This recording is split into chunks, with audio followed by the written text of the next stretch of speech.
All right, there we go. All right, thanks for everybody for coming today. Appreciate you coming, taking time out of your day. I know it's a busy week with a lot of different events going on, so having you here, we appreciate you joining us. Just to give you a quick summary of what you'll see today in our investor session. A lot of similar themes that we talked about earlier on the main stage. You're going to have Owen up here for a few minutes, but really the core of the discussion is going to be around product and tech with Jeremy, as well as our head of product, Charlie, and then go to market with Stuart, who I know some of you have seen but maybe not met before, so a really good opportunity to see and listen to his story. And then as we kind of finish up the day, we're going to have Patrick Villanova on stage to give a quick financial update. We'll take a quick break. We're going to reset the stage. We're also going to play our Verity Prepare video as well. I know a lot of you saw that already today, but for those listening at home, they may not have had the opportunity. So we'll play that, and then we'll do a short Q&A panel at the end, and then we'll conclude the day, and then we can go next door and chat a little bit more. So that's what we're doing today. As most investor sessions, investor days go, this is our safe harbor. We may be making some forward-looking statements today. Risk factors are found in our filings with the SEC, either Form 10-Ks or 10-Qs. If you have any questions, please take a look at those. Otherwise, I'm going to turn it over to Owen Ryan, our CEO, who's going to kick us off. Owen. There you go. Oh, that is bright. Thank you for being here, and listen, for the investors and the analysts, do really appreciate the interest that you have in BlackLine, following us and supporting us, giving us feedback. Has just been terrific. I'd like to listen to all sources of input to try to figure out how we should be thinking about the organization, and so we certainly appreciate that, all of the things that you do for us. What I really wanted to try to do is just give a short update from where we were in November to where we are today. As we mentioned, BlackLine was really going into what we called our platform era as we moved to Studio 360, and a lot of our focus really has been around execution. If you think about the last 2 years, a little over 2 years now, with Teresa and myself, we spent a lot of time trying to figure out the strategic direction of the company, how we would operate the company, building the leadership team, and then really focusing on the execution of that. And so we are really in the throes of execution at this particular point in time. And then obviously we're going to sort of end my piece with AI as we turn it over to Jeremy and talk about how we see that as an opportunity.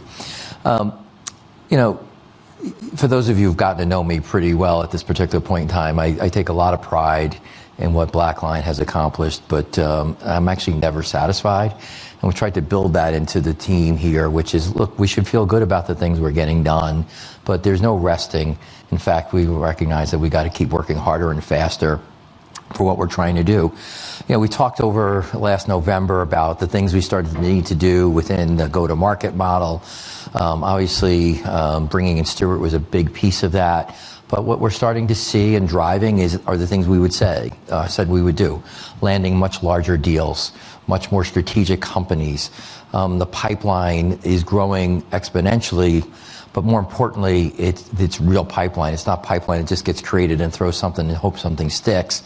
We're being very selective about where we pursue and how we figure out where we're going in the marketplace. We rolled out the pricing initiative, still early stages, but a lot of good progress that's coming out of that.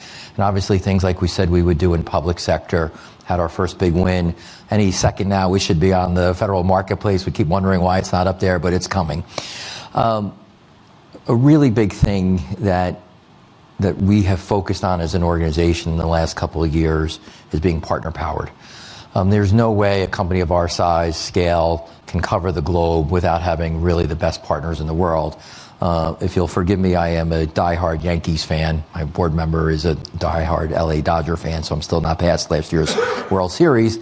But the important thing is we tried to build a partner roster that looks like the 1927 Murderers Row. So the who's who, best baseball players of all time, in my view, that really can help drive and help BlackLine, punch above its weight. And you saw that, in some of the wins that we've announced, some of the things that we have shared that they're doing with us.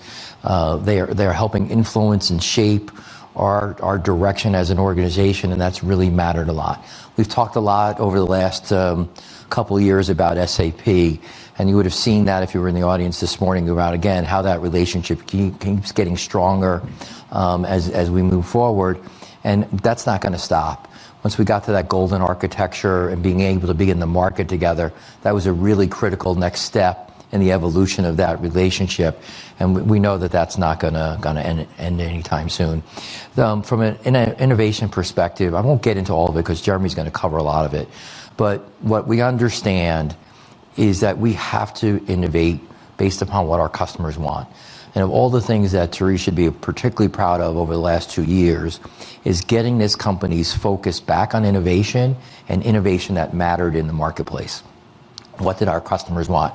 We just hosted a luncheon for our executive advisory board, so a bunch of chief accounting officers, some CFOs, and they talked a lot in that session about how we're listening better. In fact, in the audience was an executive from Exxon who talked about the operational reconciliation tool that we've got in the marketplace. That was their idea, co-created with BlackLine. So you're seeing good things like that, continuing to drive through industry.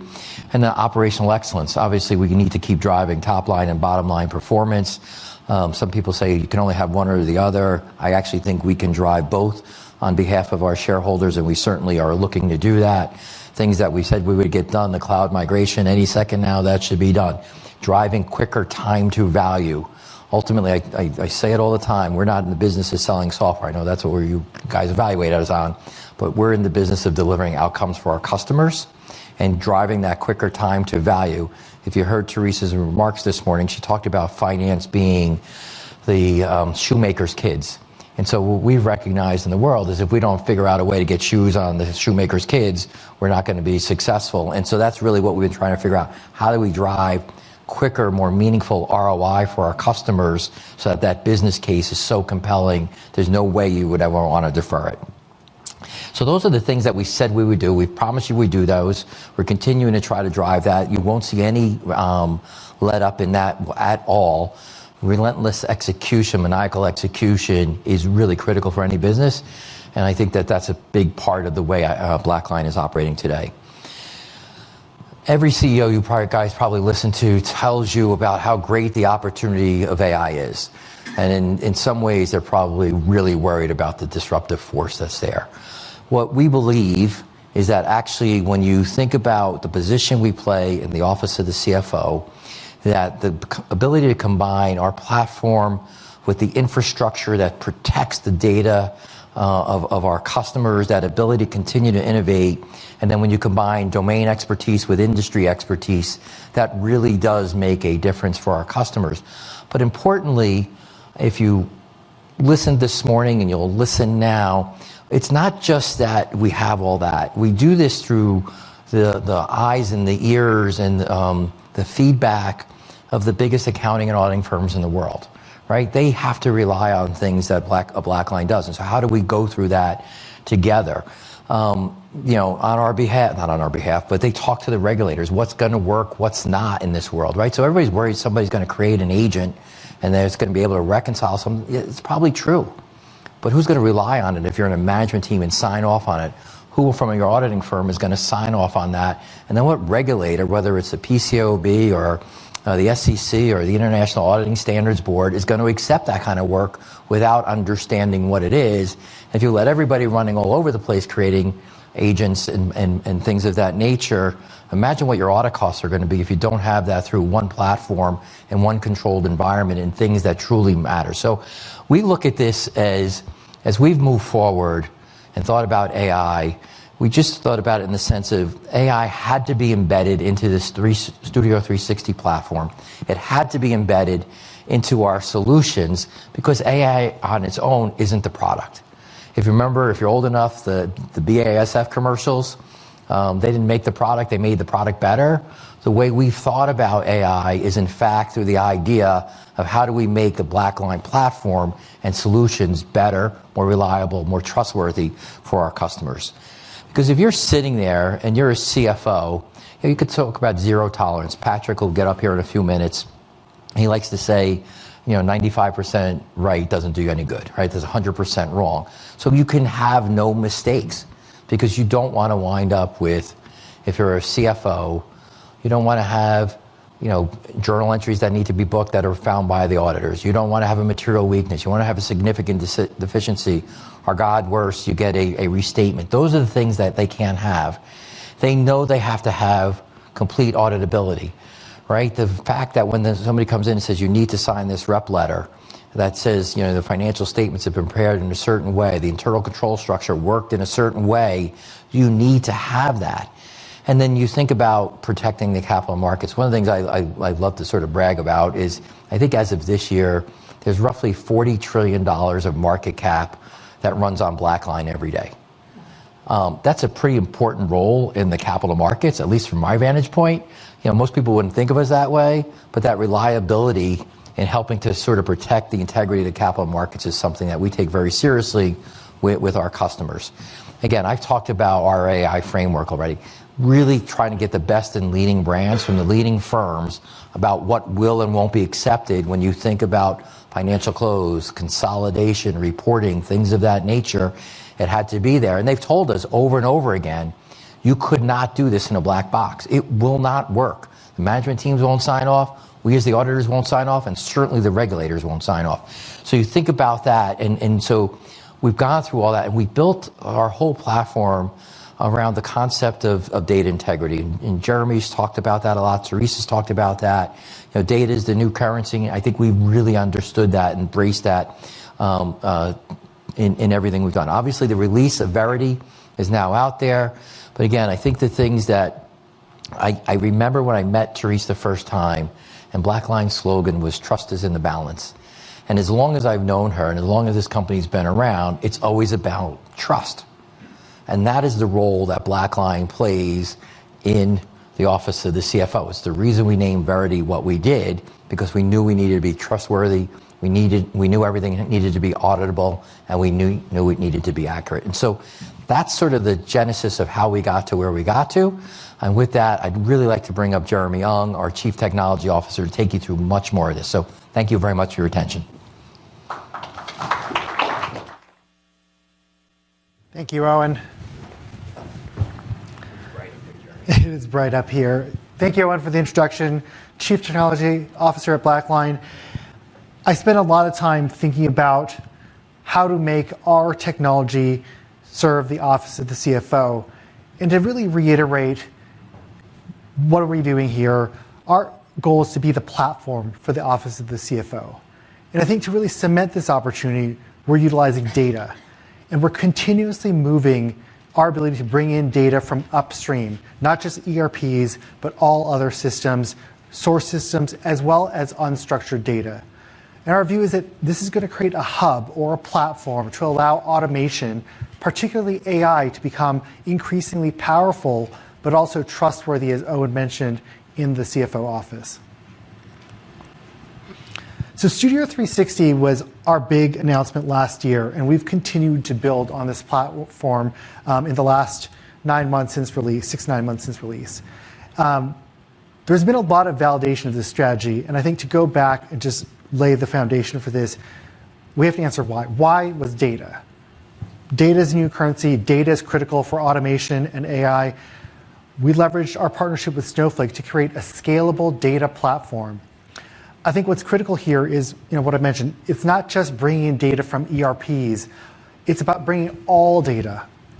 And I think what becomes critical here is when you can bring in things like contracts, supporting documents, it's going to help feed AI to continue to automate activities that are traditionally manual tasks today.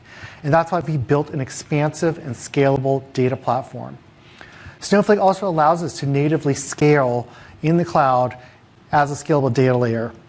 And it's also AI enabled, playing nicely with large language models and other AI technology from across all cloud hyperscalers and other vendors.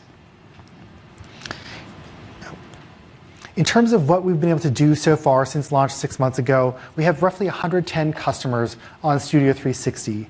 These are split roughly 80-20% between our mega enterprise and mid-market customers. So we're seeing some customer pockets indicative of our traditional customer base. The interest is clear that there's a lot of opportunity to automate activities in the office of the CFO through Studio. A great example is we have a customer with over 4,500 manual tasks spread across 103 different entities that they've been able to automate in Studio today. This saved hours or days off their financial close time on top of the savings they were already getting from BlackLine. In fact, across people who have adopted Studio, we're seeing up to 16% reduction in average total financial cycle close time. That's hundreds of hours saved.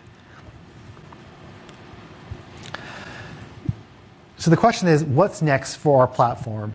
And this scalable platform has been foundational in helping us drive greater efficiency. The scalable platform, we have over 75% of our customers running on Snowflake to date.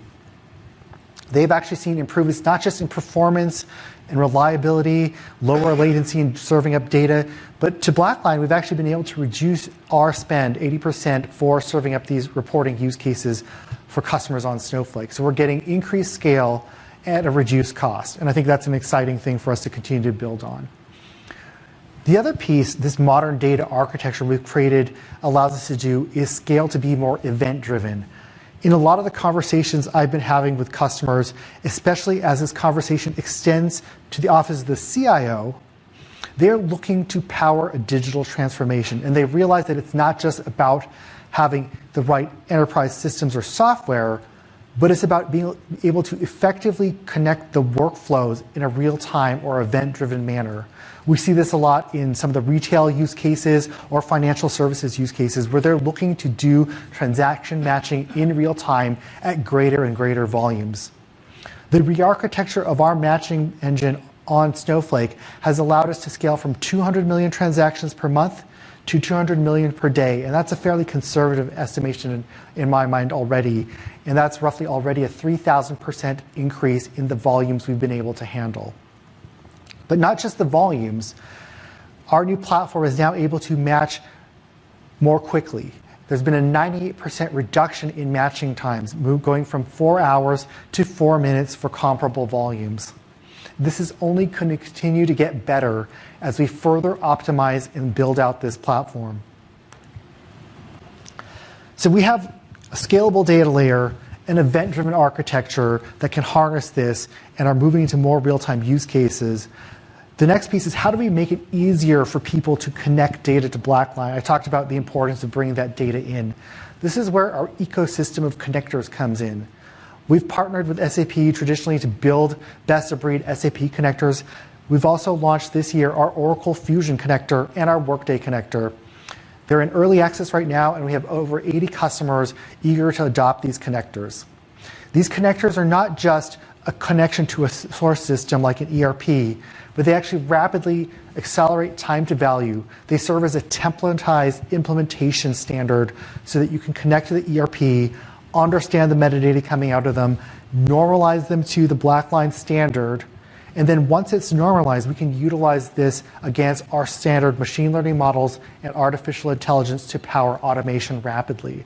That's the power of the platform we've been building. Now, I mentioned the CIO office, and I think why it's become increasingly important is the transformation initiative has become co-owned between the CFO and the CIO. And so we've also extended support to the systems that the CIO traditionally works in. With broad API support, we're now able to connect to systems like ServiceNow, Pega, SharePoint, and others. Anything with an API, you can now connect to BlackLine. You're not going to necessarily get the same benefit as the bespoke connectors that accelerate time to value, but you get the flexibility of bringing in any data you need. So we're seeing IT organizations look to orchestrate workflows that are end-to-end. So whether they're triggered from a system like Pega or ServiceNow, BlackLine can respond automatically, process data, whether it's transaction matching use cases or feeding another enterprise system. We are now critical in those workflows for customers that are adopting these Studio capabilities. This takes it from a manual task to end-to-end automation, and it's resonating with people looking to digitally transform their workflows. Owen mentioned our cloud migration. And so what's powering our increased speed of innovation? Cloud migration is a key part of this. We're aiming to be complete our cloud migrations by end of year. We're actually over 95% done our cloud migration to date. And this has allowed us to more rapidly embrace the new technologies of the cloud. This includes AI and machine learning models, but also things like elastic compute services, so that we're able to be more effective to scale up, but also and scale down when these resources are not needed. This elasticity gives us flexibility and also allows us to now expand to new markets and regions with greater efficiency. A great example of this expansion is with our FedRAMP moderate build-out. We were able to complete the infrastructure build-out in 9 months. And without the cloud technologies, this would have taken longer. And what we've actually been able to do is set the stage for IL4 as well. As part of our FedRAMP moderate build-out, we completed 323 controls, roughly 90% of the total required to satisfy both FedRAMP moderate and 90% of the controls required for IL4. So we're well on our way to satisfying the technical requirements for that market. It's also allowed us to target new markets like KSA at a lower cost. So this cloud infrastructure allows us to expand our reach into new markets and new regulated markets in particular at a lower cost and with greater speed. But a lot of focus has been on AI. And so I do want to talk about our foundation and our AI strategy. We are here to deliver future-ready financial operations through agentic AI. Our aim is to go beyond just automation and to help our customers anticipate, act, and decide faster. And so this approach is really an extension of our core philosophy. It's what we've spent a lot of time on our main stage here at Beyond the Black, talking to our users and our customers about. But it's really foundational that we talk about the foundational application and control layer. Therese and Owen have talked about trust. And we're utilizing BlackLine's existing application and control layer to create a trustworthy framework for AI to operate in. We're already trusted by auditors and regulators in what we're able to do today and the automation that we're able to serve. And so our AI automation and expertise carries through to that. Our AI solutions utilize this application and control layer to be auditable, trustworthy, and ultimately indispensable for our customers. I spent some time on stage today talking about how generic AI is dangerous. And what I really mean by this is that ultimately the black box of large language models isn't auditable. You don't understand what data has fed these machine learning models. They're proprietary for the different vendors. And that black box can lead to uncertainty. And so our role is to provide the tools or the framework to make these large language models auditable, deterministic, and domain-specific in how they understand finance.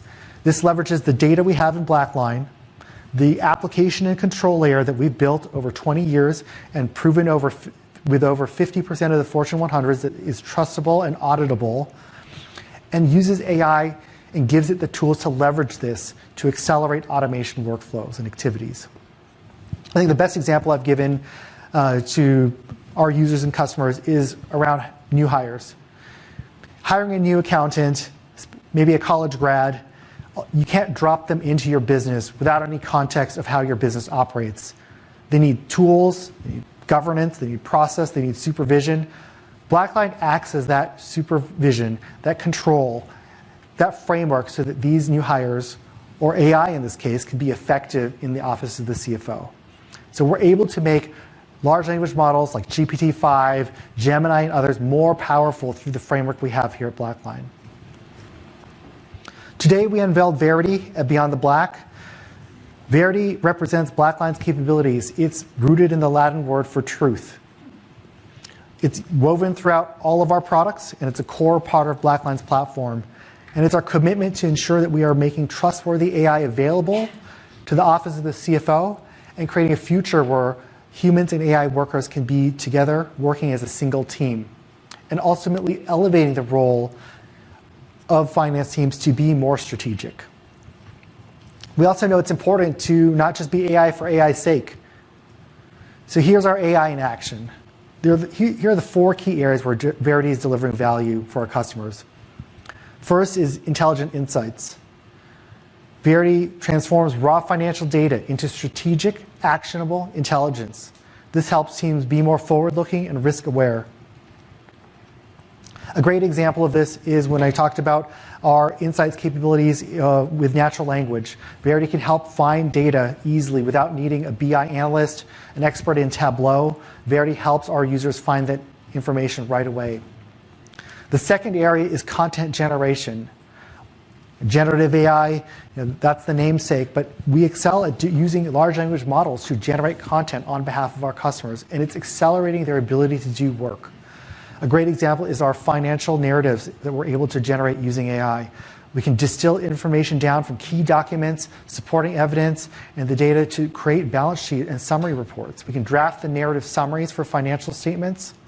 We can create footnotes. We can explain variances using the data in BlackLine, all using AI. 50% of our financial reporting and analytics customers already use these capabilities today. Another area that I'm particularly happy about and proud of is Verity Summarize. With Verity Summarize, we're able to turn drafts using AI summaries to generate drafts and descriptions from supporting documents. So any supporting evidence that's in BlackLine, we can summarize for you. We have roughly a 65% acceptance rate of these summaries today. This means that 65% of the drafts and summaries generated by our Verity Summarize capability are accepted without human intervention. I think for all of us, we're roughly familiar with code generation tools as being the benchmark for where large language models excel.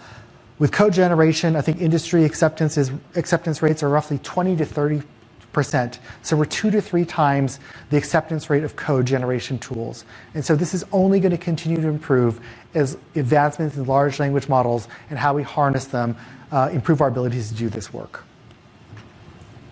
The next piece is process automation. BlackLine, we've excelled at process automation, whether it's in the matching space or automated journals definitions. We're continuously automating work in the office of the CFO. But we're now layering through Verity new AI capabilities here. Verity Match is our AI-based transaction matching solution. Using AI, we're now able to suggest pass rules on behalf of users to tackle unmatched transactions automatically. This gives teams the ability to scale and handle more complex scenarios without as many people. We also have agentic experiences that we'll be talking about. Verity goes beyond just simple automation and is also AI agents that can manage complex end-to-end workflows. We're thinking about this as a new digital workforce for finance and accounting. So this is really the future of finance. It's not just automation as a point solution, but it's end-to-end workflows, these agentic experiences. And we've started first with our Verity Prepare and Verity Collect agents. These are agents that our users can customize and control, and they can create multiple agents. But to manage this team, we've also been giving our users a new tool. Meet Vera. Vera is BlackLine's agentic supervisor. So what this is an agent of agents. So BlackLine's Vera can distribute work to teams of agents, can understand which agent to target for the right task, especially since our agents can span geographies. So for example, if you're a team in Japan or a team in the UK or the team in Australia, you can customize and create agents that use your language, locale, preferences, but also the controls that your organization has in terms of access control, data privileges, and things like that. All the security controls that a traditional user has. So Vera can navigate that for you. Vera takes away the complexity of having to find the right agent to talk to and distributes the work for our users. To make these agents come to life, we partnered with Google Cloud. We're leveraging the Gemini platform to power our agents using the Agent Development Kit. This Agent Development Kit gives our agents key capabilities, especially agent-to-agent communication. So these aren't just point solution agents that handle a singular task. These agents can work together, singular or multiple agents as a team. And so this agent-to-agent protocol allows them to pass on work to the right agent to get the task done. So whether it's summarization, preparation, document collection, or other activities, the agents can actually coordinate work through this framework and protocol. And this is powerful if we think about how we're going to build this ecosystem of work in BlackLine. I think there's also further opportunities to extend these agent protocols to partners in the future as well. And we're going to talk about how this work looks like. And so this is an ecosystem of collaboration we're creating in BlackLine through these agents and agentic protocols. And this happens without human intervention. I think part of this story to tie together as well is that our move to the cloud has allowed us to adopt these technologies, whether it's Google Cloud and Gemini, whether it's Anthropic and Claude, whether it's OpenAI and GPT-5. We're always evaluating best-of-breed large language models. And we have a framework to ensure that we can continuously evaluate and leverage them in BlackLine's framework so that whether the best-of-breed models continue to be Gemini or move to a different provider, our system of controls, our framework that we're creating to allow these agents to operate on top of the data we have, allows us to benefit from any advancements that we're seeing in the field.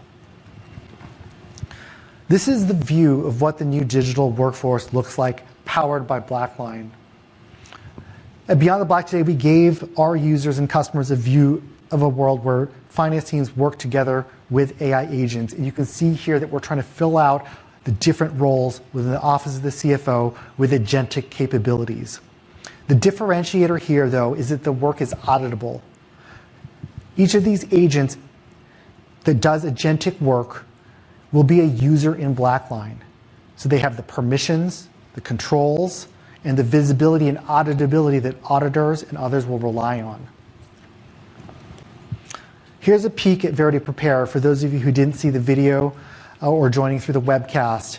Verity Prepare is our agentic preparation capability. Verity Prepare can pick the accounts to reconcile and can automate the preparation of manual account recs so that our users only need to focus on what's high risk. I think the pieces that are most important here are that we highlight and elevate chain of thought. What this means is our agents document and describe what they're thinking and how they're arriving at their conclusion.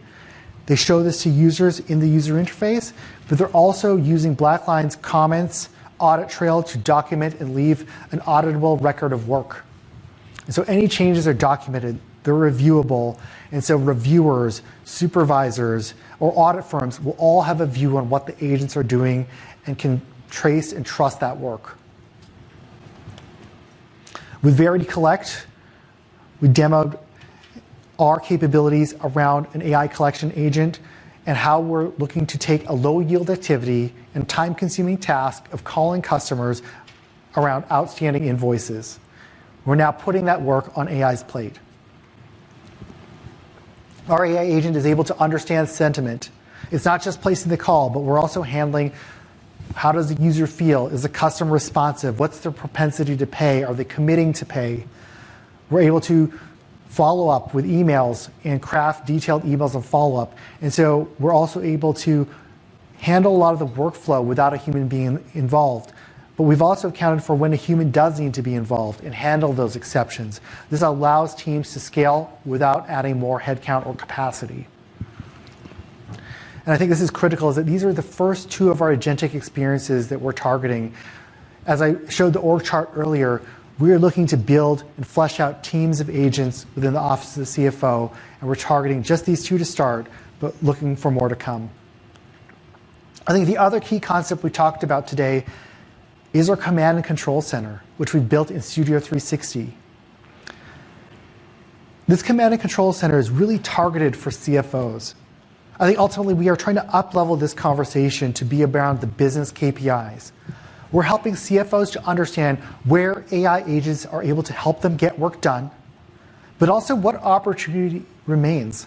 How do they further optimize their organization and get more value from BlackLine? We're giving them the tools to see where there are further opportunities to adopt BlackLine capabilities to get greater ROI from our products and increase scale from their teams.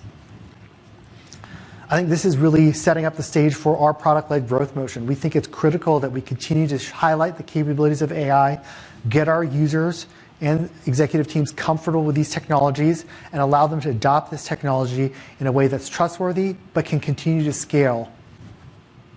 And I think this is really critical in that we're able to now create a world where our finance teams work together with AI, get the comfort around that, but also have the trust that this work is going to be auditable and defensible and trustworthy. And now we're going to have Charlie Gulke, our head of product, come talk more about what we're doing in our roadmap.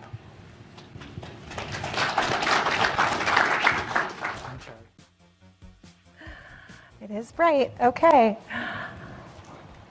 All right. So thank you, Jeremy. So how do Verity and Studio 360 combine together to solidify our vision as the platform for the office of the CFO? In my view, it's actually by becoming the intelligent platform for the office of the CFO. To understand how we will deliver on this mission, I will walk you through our product strategy and our key investment opportunities. What's important is this just isn't a roadmap of features. This is a blueprint for how we are building the future of finance and accounting.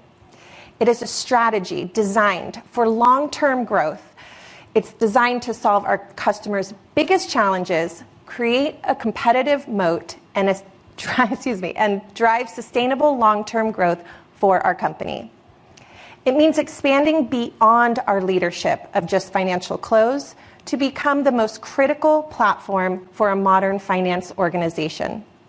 It's about empowering our customers to move beyond historical record keeping and into strategic business partners. And it's a vision that solidifies our position as the foundation for intelligent financial operations. So let me walk you through our investment priorities. First, with Studio 360, we are expanding our footprint across the office of the CFO, enabling seamless integrated experiences throughout our platform. Second, we are building differentiated AI at scale to augment our customers' workforce and empower their teams to deliver more value with more efficiency. Next, we are continuing to reinforce our position as best in breed in record to report while broadening our capabilities in invoice to cash. And finally, we are ensuring extensibility and frictionless adoption of our entire platform. So let me break down for you what each of these means to our customers and our business. First, our vision requires a platform that can handle the full spectrum of financial operations. That platform is Studio 360. As Jeremy mentioned, it is our engine for expansion across the office of the CFO. We are enabling complex workflow orchestration, allowing our customers to design, automate, and manage processes that span the entire finance function. And a key part of this is that it can be owned by the business, not the IT department, which is a critical differentiator compared to other companies in this space. And at the foundation of this is data flexibility. Through our partnership with Snowflake, we are delivering unified self-service dashboards and reporting, giving the customers to unlock deep AI-powered intelligence from their own data. This, combined with our investment in agentic analytics, means our platform won't report just what happened.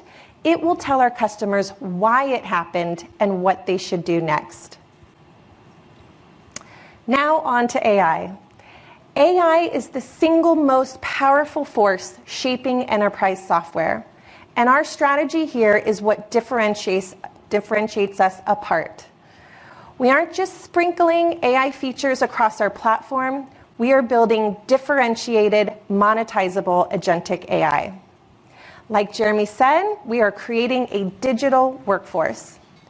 Our investment in agentic AI allows us to automate entire end-to-end processes, not just discrete tasks. These are AI agents that can reason, plan, and execute complex finance and accounting work. And to manage this, we are building a command and control center, giving CFOs visibility and governance over their human and digital teams. And through these investments in an agent-to-agent ecosystem, we are creating a network effect where our customers and our partners can build on top of the BlackLine platform to truly harness the power of AI. This isn't where we're just making our products better. This is about creating entirely new, high-value services that we can monetize, driving new revenue streams. And while we expand, we will not sacrifice our core. We are the leader in record to report, and we are accelerating our investment to stay number one. We are deepening our expertise with a focus on vertical use cases and industry specialization, creating tailored solutions that solve unique challenges of industries like banking, insurance, and energy. And our investment in enhanced financial consolidation and reporting ensures we are the only choice for large global enterprises with complex multi-entity structures. And we're continuing to innovate at the core with products like our new AI-powered accruals engine to improve accuracy and reduce manual efforts across the accruals process. These innovations fuel a product-led growth motion, making it easier for our customers to adopt and realize enhanced value from our platform while increasing stickiness across all of BlackLine's products.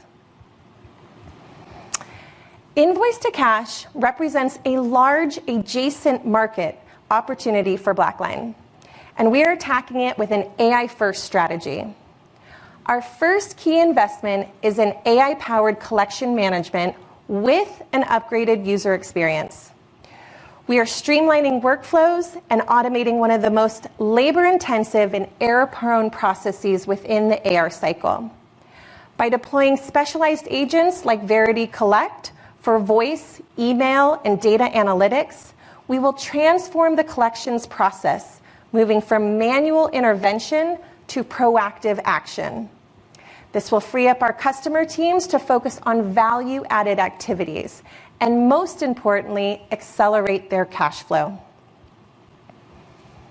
And also, we are engineering a direct path for growth with the expansion of cross-sell into our record-to-report install base. This makes adopting the invoice-to-cash solution a natural next step for the thousands of our existing customers. It's a targeted strategy that turns our install base into another growth engine.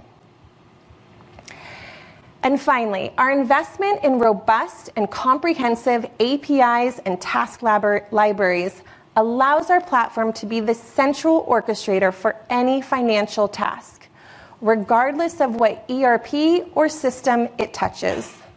We are building a true ecosystem, a marketplace of blueprints and connectors, making it seamless for customers and partners to build on and integrate with BlackLine.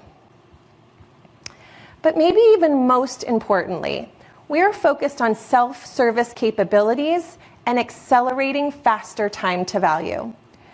We are building brand new implementation and optimization agents, which will streamline the onboarding process, reducing implementation times and costs.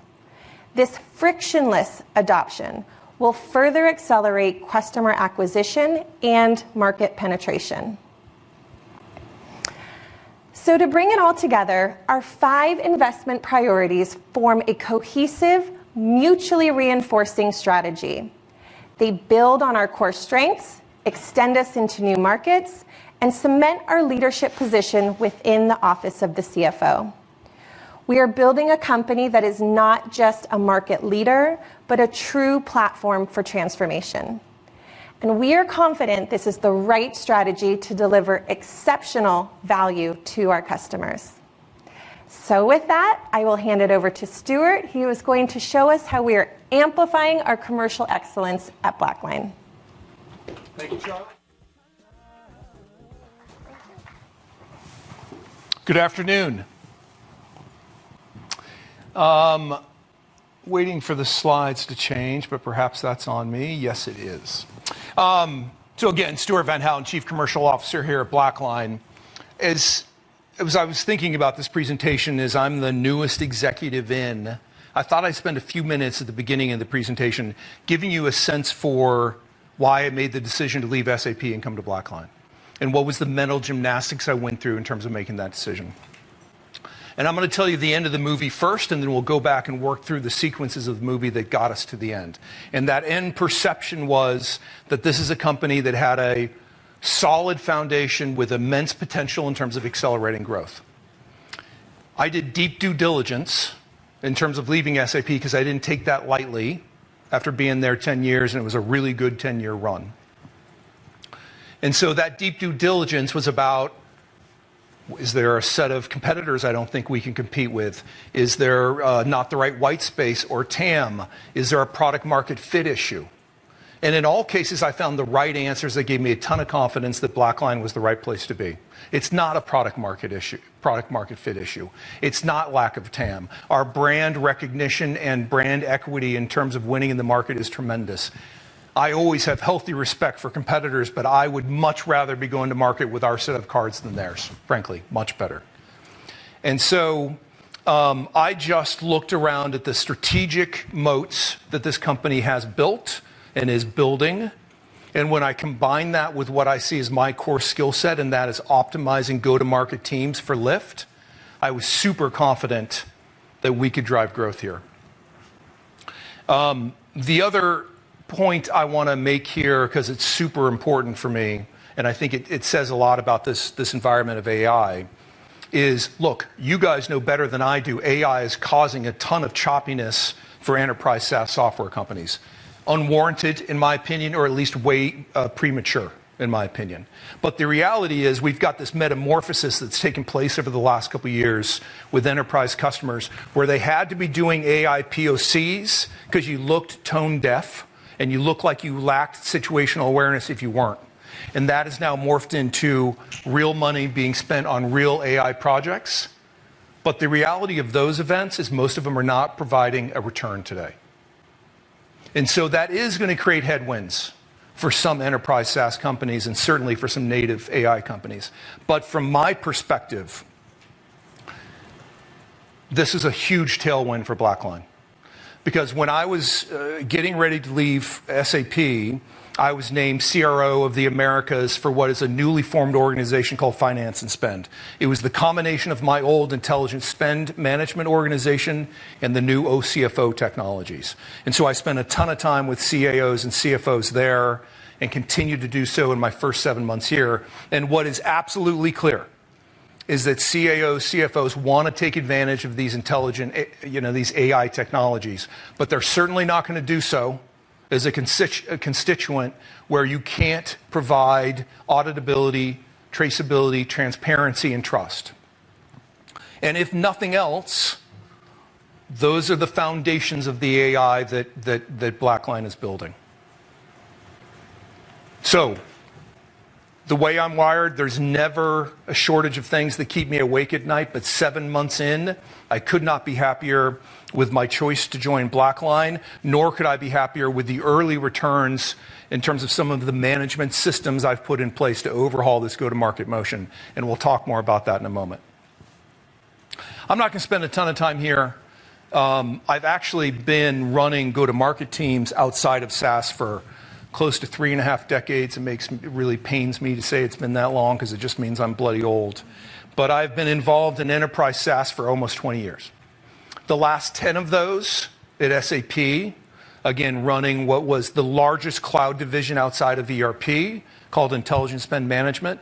And the team I built there doubled revenue in my time in that space. So this is how I see my core skill set.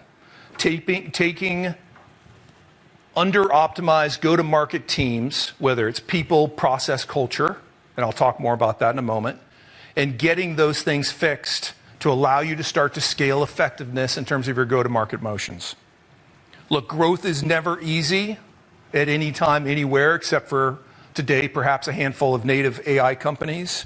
But when I looked at the strategy that was presented last November here in relation to platform amplification, partnership amplification, and combine that with what I do, I was really, really positive that we could drive growth. So many that have come before me have spent time waxing poetic about the studio strategy, and I'm not going to spend time doing that. What I am going to spend time doing is speaking to the cultural shift that has been created both in terms of our product strategy, but also my own assessment of needs within the company in terms of how we showed up differently in the markets with our customers. And what that means is, yes, we've got a Studio 360 platform. Yes, we've got AI nicely coupled with that. We've also got a set of really nice software solution assets, the full financial close platform, intercompany, I2C, FRA, that I didn't feel like we had enough heat, light, intensity on. And I talk about all of those from the sales organization. And I talk about all of those things as sort of our end-to-end positioning in the market. We are enabling the hell out of the sales organization to position our end-to-end capabilities across all the things that I just mentioned. Because what I know is, after having been here for 7 months, it's compelling, it's differentiating, and it's value-laden. And so what that changes for us is reactions in the markets that are really, really powerful for us. It changes the dynamic of our sales teams walking into a CFO office and saying, I'm here to help you figure out how to solve that point problem with a point solution. And don't get me wrong, for many, many years, we've done that exceptionally well. But now it allows us to walk in and have a strategic conversation about what end-to-end capabilities really means. That's not always easy. I want to be super clear, and any of you that have spent a lot of time in this space, you know that's not easy. Sometimes customers want to solve a point problem. Transformation is hard. But when you have the assets to enable transformation, as we do, and you combine that with the right value framework from pre-sales, the right messaging framework from all sales organizations, the right quantifiable ROI built on rigorous BVAs, you can create a virtuous cycle of getting to transformation with your customers. So now we get to what is the holy grail, in my opinion, when you do all those things. You're entering into long-term roadmaps with your customers that sequences the value takeout along that roadmap because you've established that. It's not easy to do. We did it forever at SAP. I know how to do it. We will get there. As Owen said, we're pleased but not satisfied in terms of our progress. This is going to be a huge differentiator in terms of how we show up in the market. And we're already seeing early results. We're seeing rise in our pipeline around average ACV. We're seeing rise in our deals around average ACV. So we can see the green shoots in terms of positioning a bigger bill of materials, a bigger transformation effort.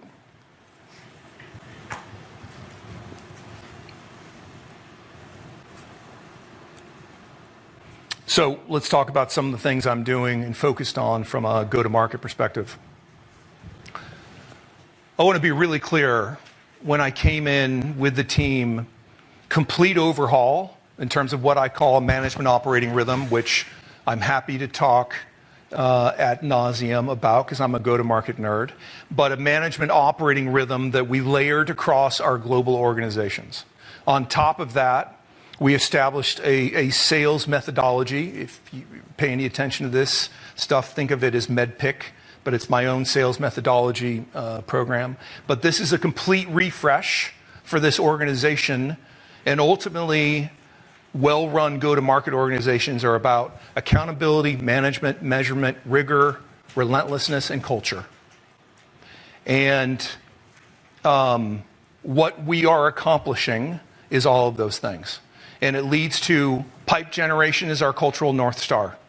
I'm super impressed with the amount of pipe we've created through the first half of this year, and frankly, through summer months in July and August, which my experience at SAP never happens.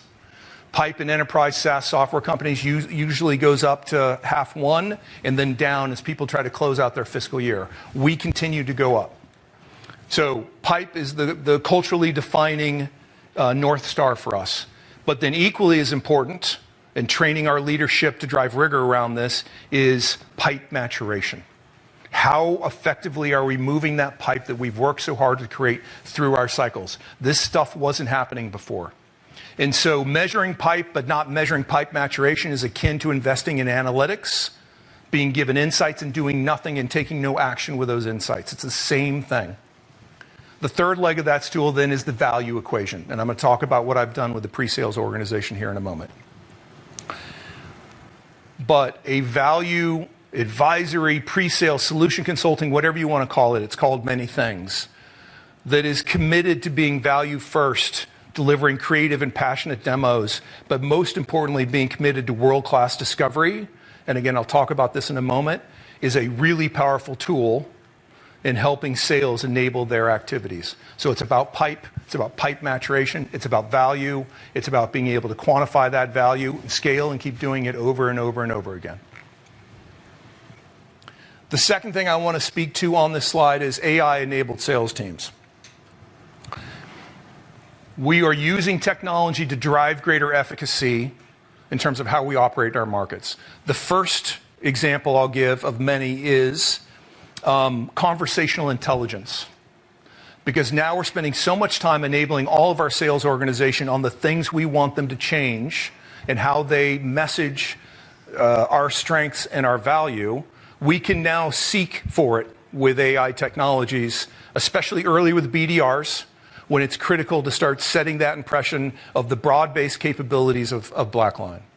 But then on the other end of that spectrum, as you're hopefully getting closer to an executed project, are the AEs and AEMs delivering on the value that we've created? And so what I know, when you do this correctly, when you create a rigorous, relentless, science-based go-to-market motion with heavy management and measurement and accountability, it's as, in my opinion, it's as differentiating a competitive asset as any company has. Now, I'm a commercial guy. I'm sure Jeremy and Charlie would say it's product that is the differentiating aspect, and we would both be right, frankly.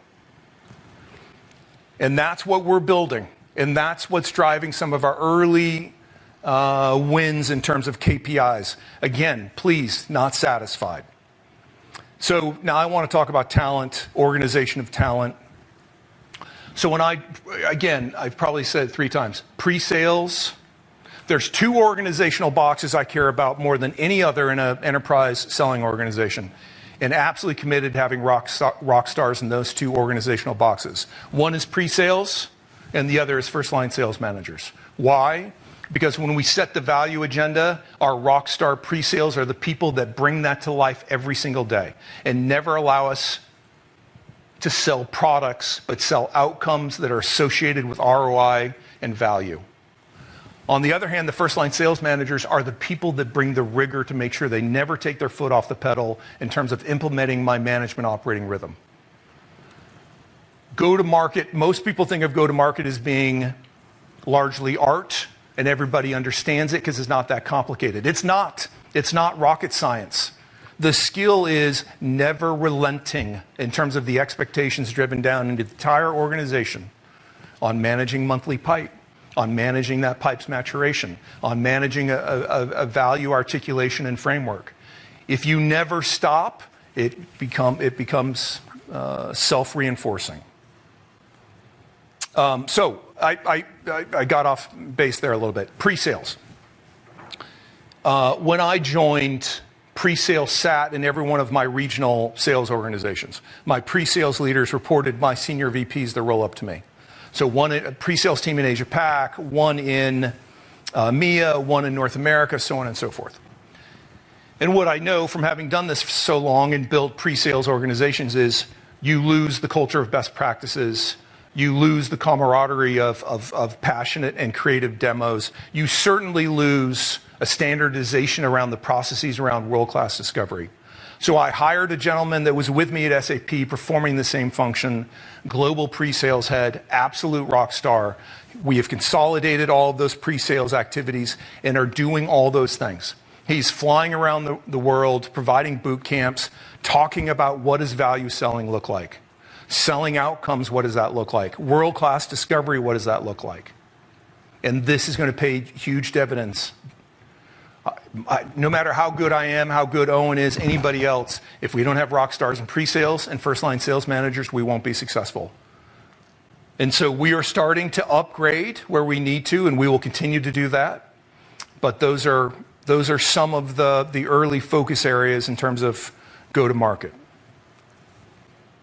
So let's talk about some growth vectors. We've got 3 of them for the most part. One is industry, and then markets, and then how we're sort of bringing it all together across technology, partnerships, and ecosystems.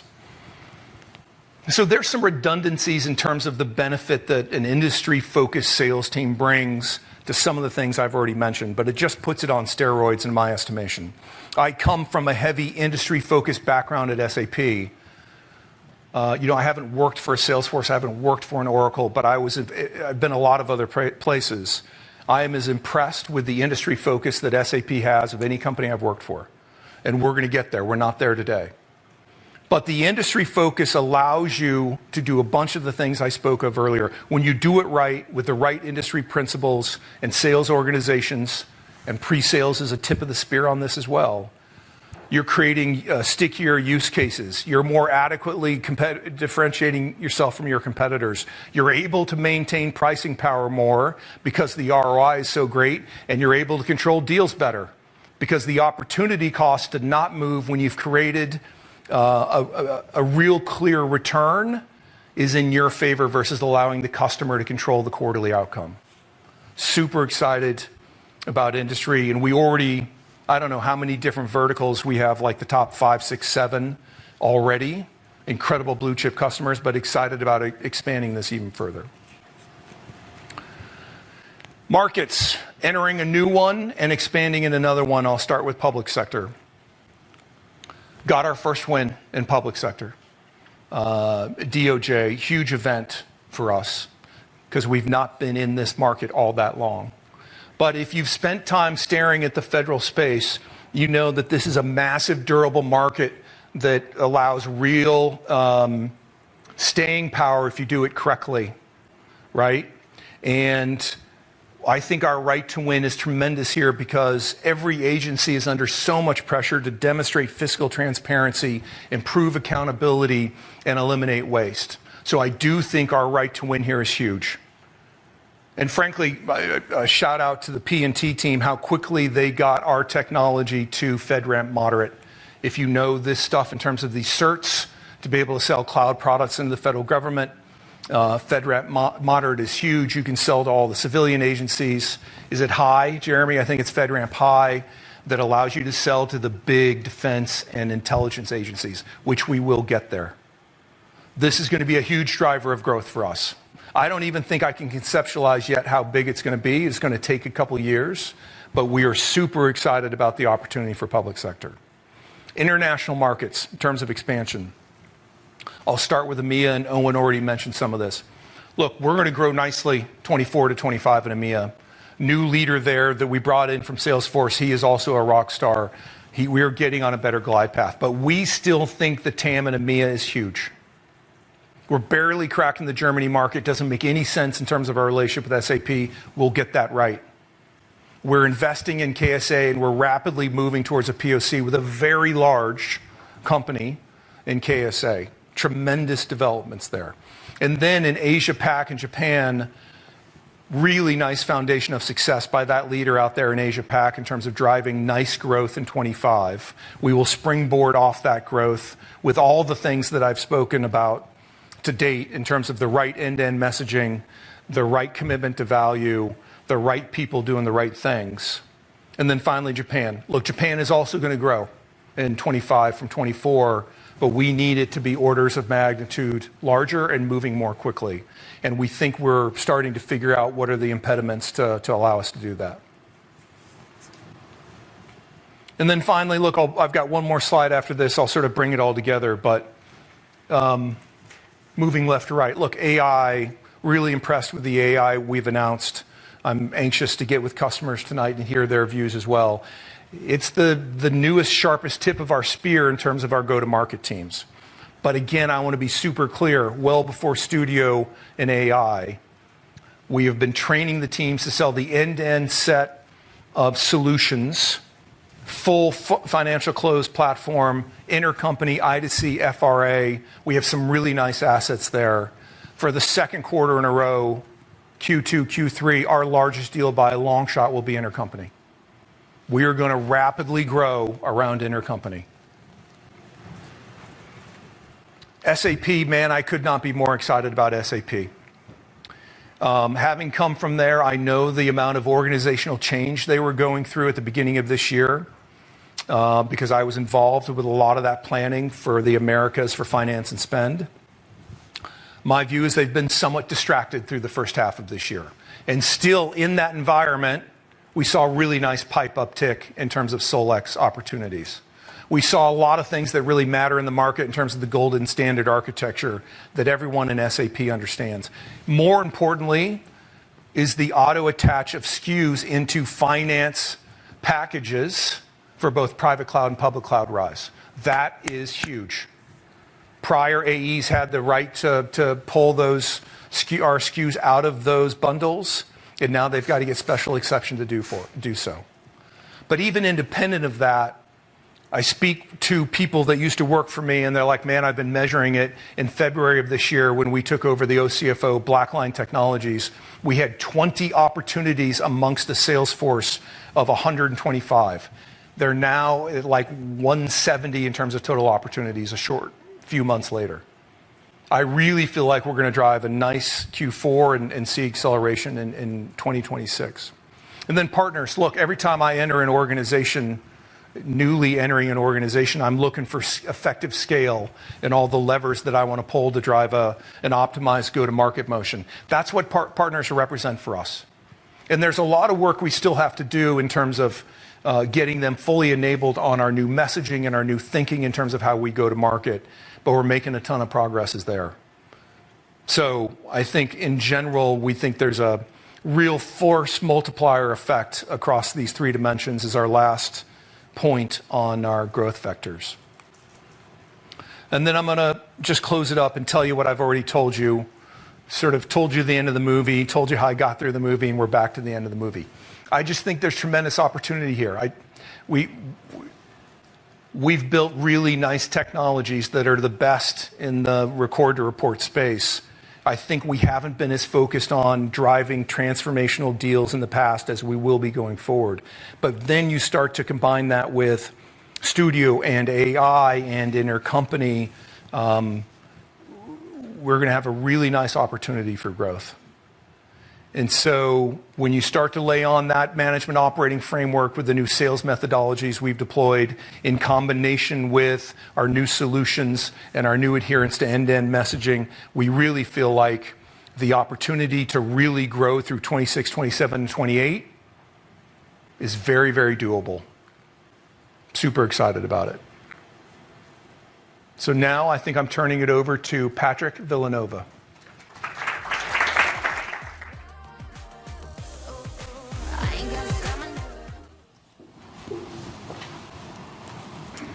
Thanks, Stuart, and good afternoon, everyone.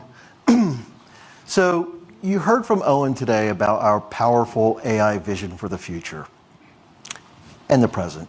You heard from Charlie and Jeremy about all the innovation that's going on as it relates to Studio 360, as it relates to Verity, and it relates to several other aspects to our solution and our platform. You just heard from Stuart about the world-class GTM engine that he's built in conjunction with his team, and more importantly, how he's going to take all this innovation, all this AI to market. So my role today, my job, is to link this strategy, to link this innovation to the numbers. I'm here to provide financial proof points that demonstrate not only is our strategy working, but we've reached a clear inflection point where years of deliberate investment are now culminating in a re-acceleration of growth and a clear path to sustained expanding margins. So as a brief refresher, I presented this chart back in November at our last Investor Day. And we laid out these targets and we continue to execute towards them with confidence. And part of the story that I told back in November was that 2025 would be an inflection year, where we would begin to see signs of progress across our leading indicators and in our revenue growth and our path to achieving these targets over the next several years. Well, so I'm here today to say we're no longer talking about a future event. We're no longer talking about 3 to 5 years out. The re-acceleration is visible in our results today. Our key forward-looking indicators are demonstrating our momentum. ARR, CRPO, RPO, growing in the range of 9 to 11% through the first half of this year on a year-over-year basis. It gives us great visibility, stronger visibility into the future revenue that we'll recognize, and it's reflective of the GTM motion and pricing strategy that we've implemented this year.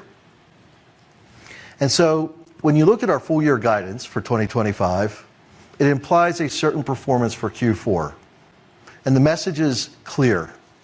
We are absolutely confident that we will grow more in the fourth quarter than we did in the first quarter. We will exit this year growing faster and as a stronger company than we did entering this year. And I want to be very clear, this is not a temporary spike. This is a new foundation for which we will build upon for 2026 and over the next several years. And I can say that with confidence because of all the powerful growth levers that we've been investing in and will invest in. So as a quick recap on those growth levers, these were presented as well. Obviously, platform and packaging has been a great tailwind to this year. Studio 360, you saw a slide earlier in terms of the uptake from our customer base and how that's driving more bookings and revenue growth. And then, of course, partners. We've had a lot of large partner-led deals even outside of SAP this year, and we'll continue to. Those are investments that are paying off in 2025 and contributing to the leading indicators that you saw earlier. Now, for 2026 and beyond, we've made an investment this year in the public sector. We've closed one deal already, and we see building pipeline in that area. And that was part of the plan. Invest this year in FedRAMP in the public sector to see growth in 26 and beyond.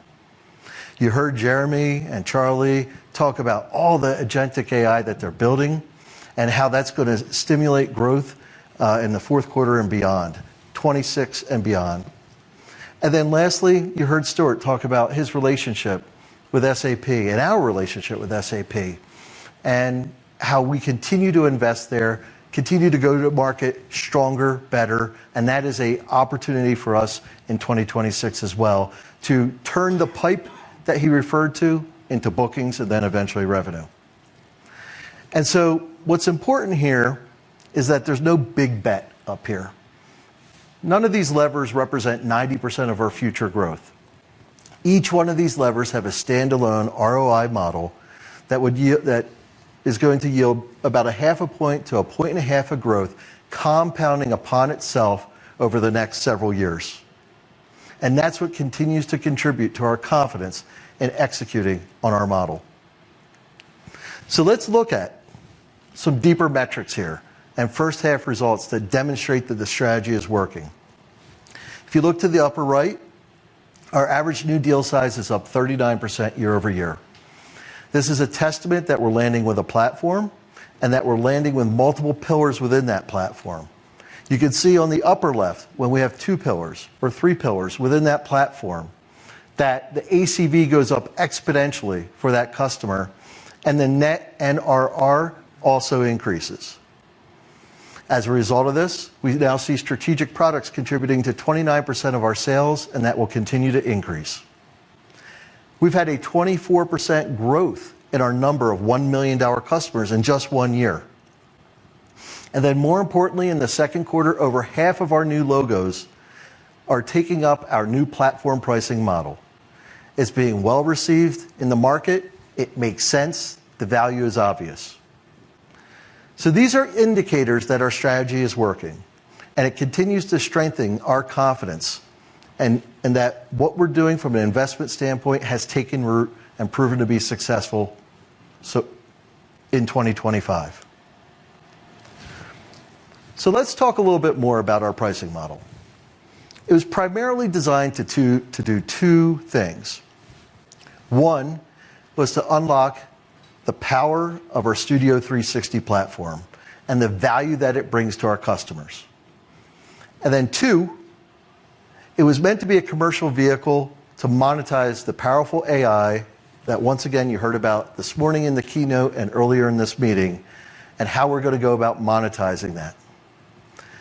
I want to reiterate, we are ahead of our plan as it relates to our pricing strategy. We had a multi-year plan of adoption for our existing base of customers, as well as assumptions around the number of new logos we would land under this model. We are ahead of that plan, and it continues to be successful and well received in the market. And so what this leads to is a foundation to set the stage for our AI monetization strategy. The value of our AI agents, the digital workforce, the virtual accountant or finance professional, will be captured through a consumption-based model that links directly into our platform technology and platform pricing framework. Our AI agents are capable of doing much more work, much more efficiently than a human being. And with that comes ROI to our customers. And the higher the ROI to our customers, the more revenue it generates for us. And I'd like to use examples that will resonate with hopefully everybody in the room. Right now, on our traditional user-based pricing model, if you're an accountant or a finance professional using that platform, you can perform 1 reconciliation a month or 1,000 reconciliations a month. The price doesn't change. That means our revenue doesn't change. However, in order to get access to the agents that Jeremy was talking about, the agentic AI, we will require our customers to move to our platform pricing model. That is an immediate uplift over the user and seat-based pricing that we have in place today. That is a day one uplift upon adoption. In addition to this, because of the ROI provided by or generated by these agents, we will begin charging for the number of reconciliations that are being performed by one of these agents. So just looking at a singular agent, a single example, we have 2 opportunities within one agent to monetize, to migrate to the platform model and begin charging for something that we've never charged for before, performing reconciliations almost completely independently of an accountant.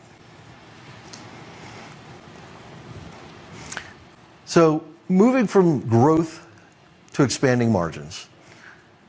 Not only are we selling AI, as Stuart talked about earlier, but we're using AI internally. And you can see this story pervasively throughout our P&L. As Jeremy noted earlier, we will be done with our GCP migration before the end of this year. Well, that unlocks potential. More than just eliminating redundancy of server costs, it allows us to use AI to optimize our entire data set for all of our customers. That helps us plot a path to mid-80s gross margin that we've been talking about since last year.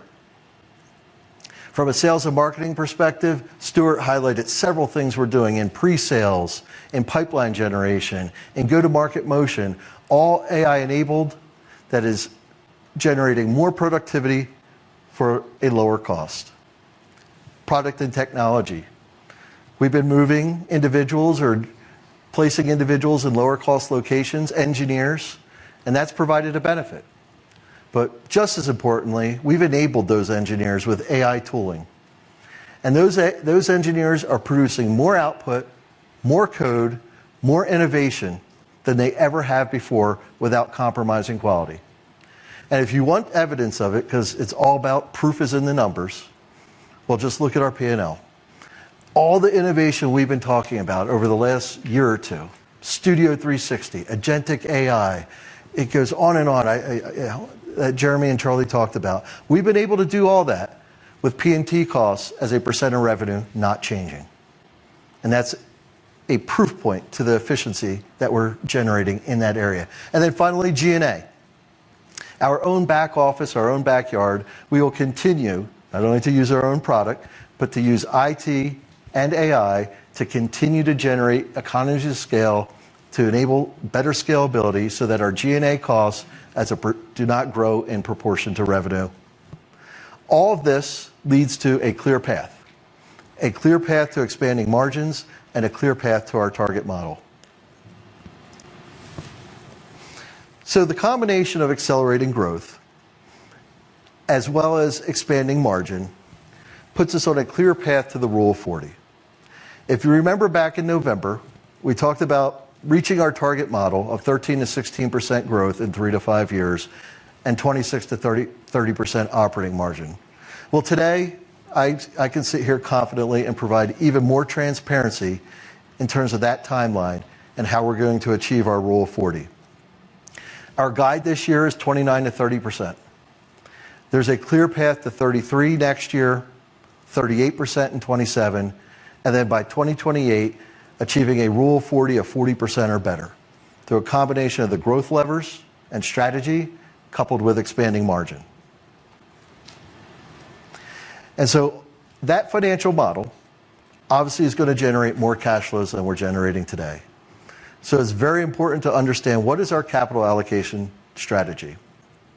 Well, I think you might have heard it in the keynote this morning in a Warren Buffett quote, but there's no better person to invest in than yourself. So our number one use of capital is to invest in this company, to invest in our own innovation. That will always be our North Star, our guiding light, because there's no better ROI than innovation and investing in your company. Number two, we'll continue to look at opportunities for tuck-in M&A that helps us build out the office of the CFO. And then three, our third use of capital, I'm happy to announce this today, but our board has authorized a $200 million expansion of our share buyback program. Similar to before, we will continue to be opportunistic in terms of how we buy those shares back, but more importantly, have the mindset of returning capital to our shareholders. And then lastly, as it's just a few months out, our 2026 convertible notes, the remaining $230 million becomes due in March of next year, and we intend to pay that down and continue to deleverage our balance sheet. So, to bring the formal portion of the day to a close, I want to leave you with this. Everything you've heard today, from the strategic vision to our product innovation, to the GTM engine and execution that Stuart is implementing, as well as the financial framework that I just took you through, points to one clear conclusion. BlackLine's position in the office of the CFO has never been stronger. Our Studio 360 platform, supercharged by Verity, gives us a durable and defensible competitive moat. Our GTM engine is executing with precision, and our financial discipline ensures that we can translate this strategy into long-term growth with expanding margins. Thank you.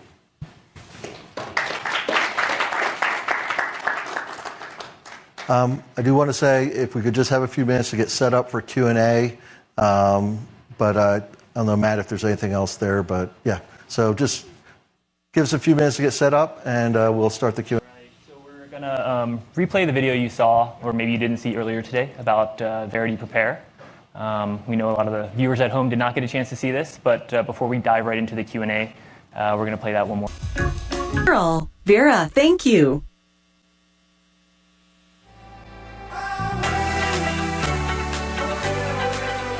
On each side, if you have a question, please raise your hand, state your name and firm, and then go for it.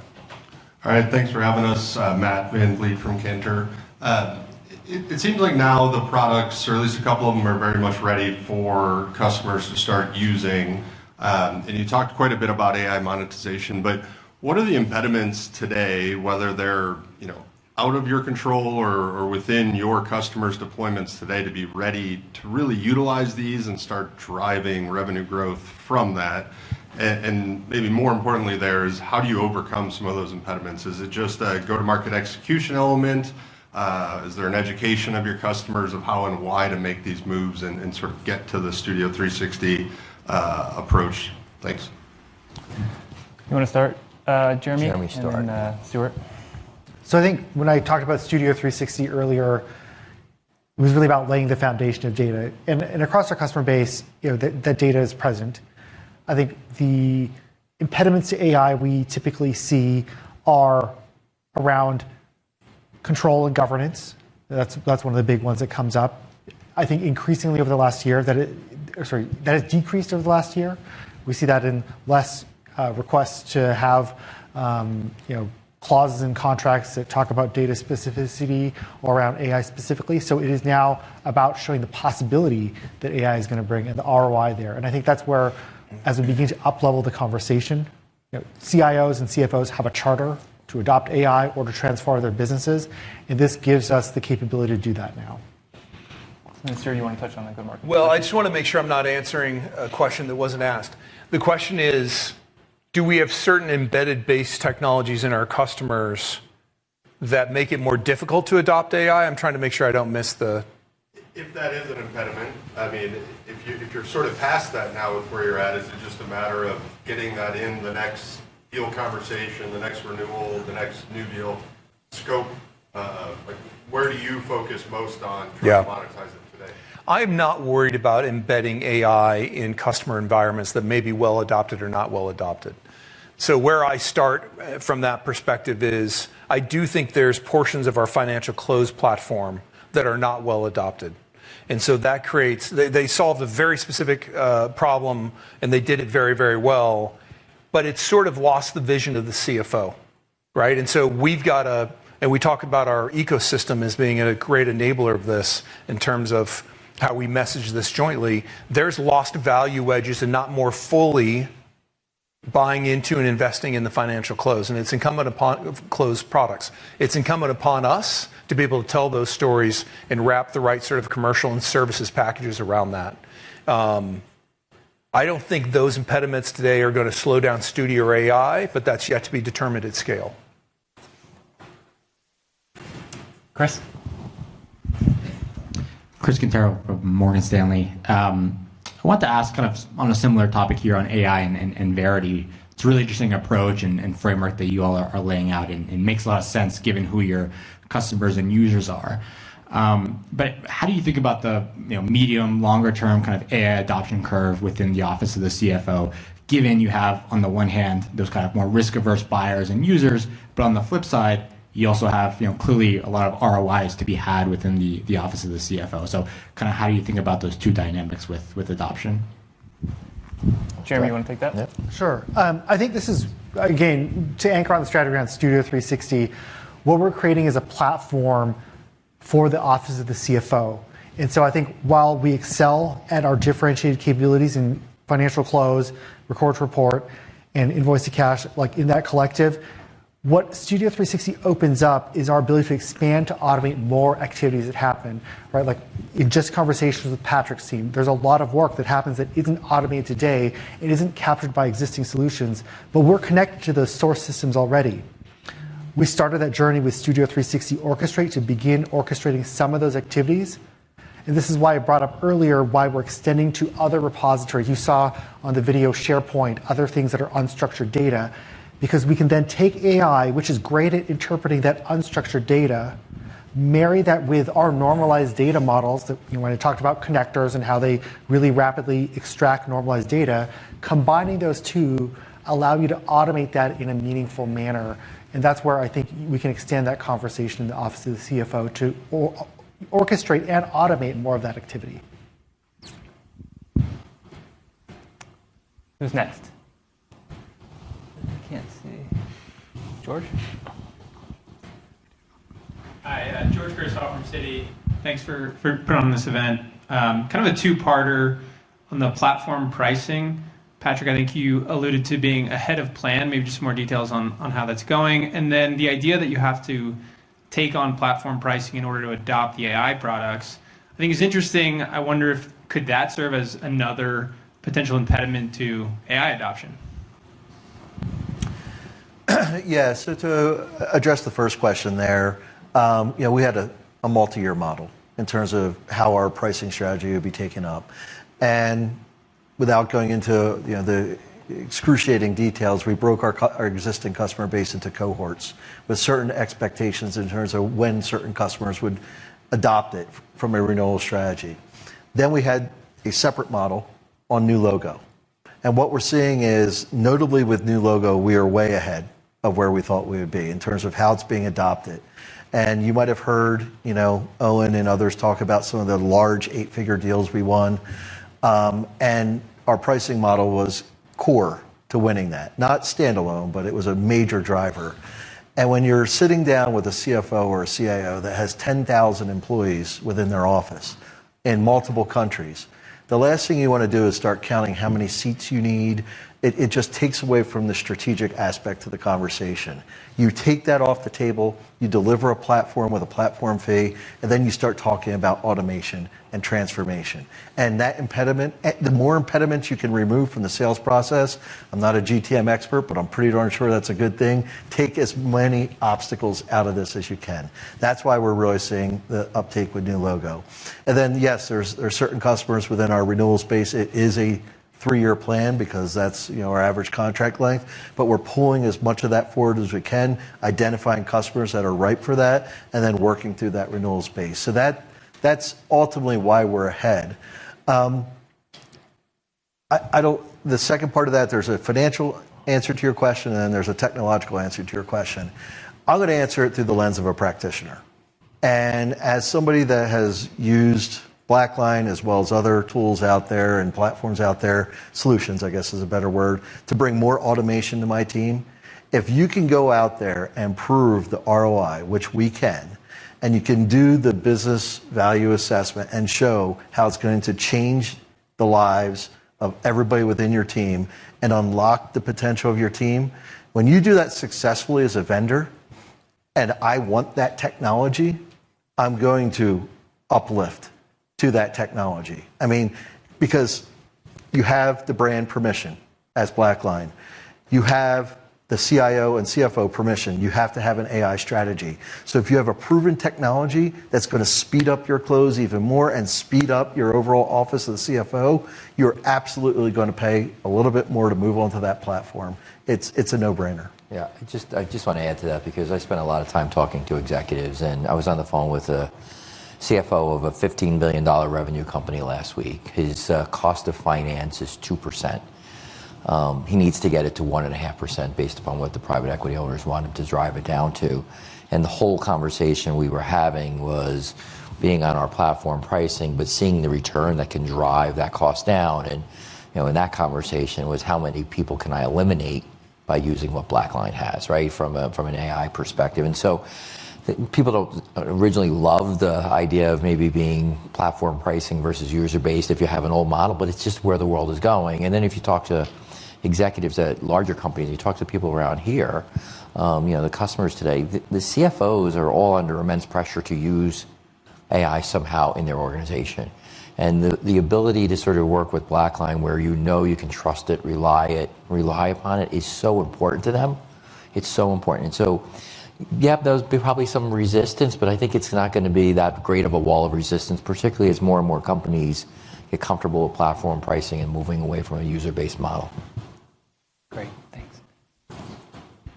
Hi, John Messina, Raymond James. Just maybe for Owen or Stuart, just wanted to ask, given the success stories you guys now have on Studio 360 with 110 customers on that, with it spread across mid-market enterprise, how do you envision that adoption curve looking?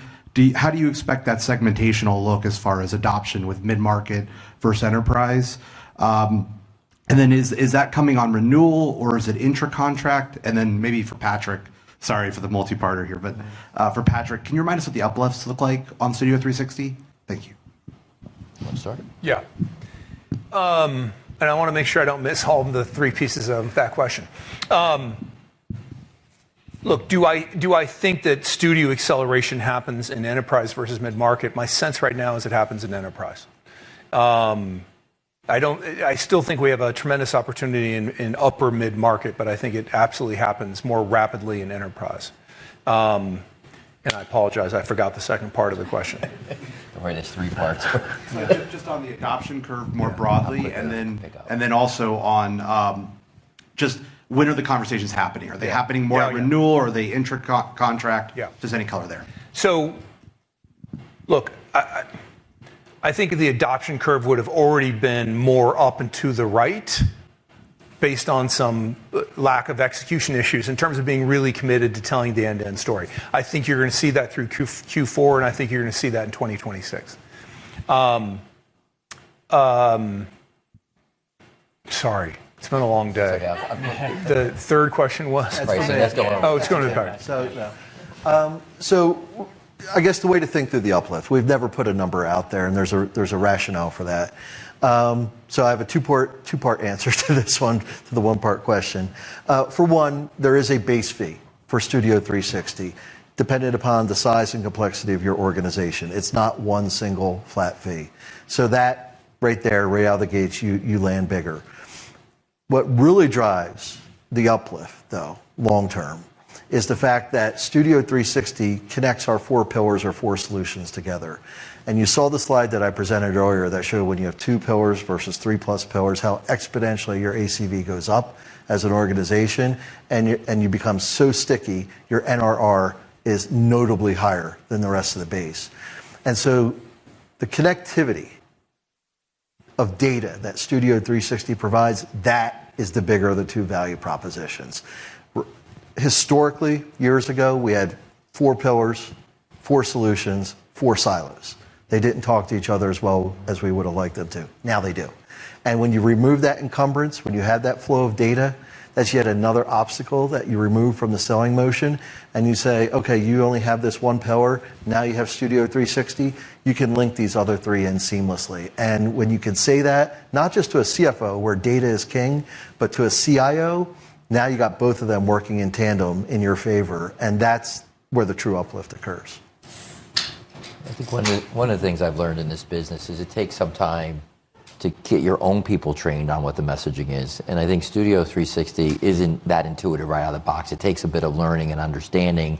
And because Studio 360 in some ways it's like the universe, it's going to ever expand. I think it's taken our team some time to catch up and really digest it. And then what I love what Stuart's done with Riaz, who's coming in and running pre-sales, is they've really stepped back and thought about the value proposition and how this all fits together, and then getting that back out into all the professionals that touch our customers, whether it's the sales team, or account management, or customer success, or professional services, or our partners. There's been an immense amount of investment in learning and education for our own people this year to get there. And I think that it just takes some time to work its way through, but we like the progress we've seen, particularly because we didn't get to put all the big logos that were up there. There were some big logos that have already gone to Studio 360. We just don't have the permission to use that brand, but they're more comfortable talking to other customers about the possibility, and that's probably the greatest sales team we have in the sense of when one can talk to another. The other question I think you asked that I now remember and we did not answer is the renewal cycle. I don't think there's a tight alignment of studio deals to renewals. I think it's more about when you're beginning that cycle based on what's going on in that customer environment that drives the timing of that studio transaction. It can be a time of renewal, but I see it at a lot of other points throughout the renewals as well, and then perhaps you're bringing those contracts together concurrently. So I don't think it's only at a renewal cycle. We got time for one more. We're running a little late, so Austin, you're up. Yeah, quick for Stuart. This is Austin Cole, Citizens. On SAP specifically, given your background, I'm wondering kind of how you view that relationship today, where you see it going. You mentioned doing more in EMEA and in Germany in particular. Where do you see kind of the biggest opportunities to go further with that channel? Look, I think it still exists in every one of our markets. I don't at all think that we've tapped North America. I think EMEA will see a real acceleration. As I said before, I think the TAM there, both direct and through Solex, is tremendous. Germany, we got to figure out. I think this is more about an execution people issue than it is about the opportunity. And then, look, I think Asia-Pac will be a little slower. Japan, we're seeing real uptick in terms of Solex activity. So across the board, so if I then pivot back from the question to talk about the environment that leads to the question, I mean, a lot of the things I spoke of, we're the only Solex partner that is as an attached SKU to a finance, public and private cloud environment. Nobody else has that. It's significant. You don't see them releasing the gold standard architecture to provide real clarity in the market on how all our solutions play together. These are all foundational things that have taken a while to manifest through 2025. I think we're going to see it in the back half, Q4 in terms of lift, and certainly through 26 and lift as well. I just want to add one thing about Europe. Please don't forget, we've asked Therese to spend a lot more time over there because of what the market opportunity is, and that should be another, accelerator of the things that we're trying to do over there. And she's got great relationships with the SAP executives as well. So that really should be a positive development for us. Well, that concludes the formal event for today. Thank you again, everybody, for coming. In a few minutes, you can walk next door to Joshua 9 and have some further conversations with everybody on stage today. So again, for all of you listening at home, thank you for joining us, and we'll talk soon. Thank you.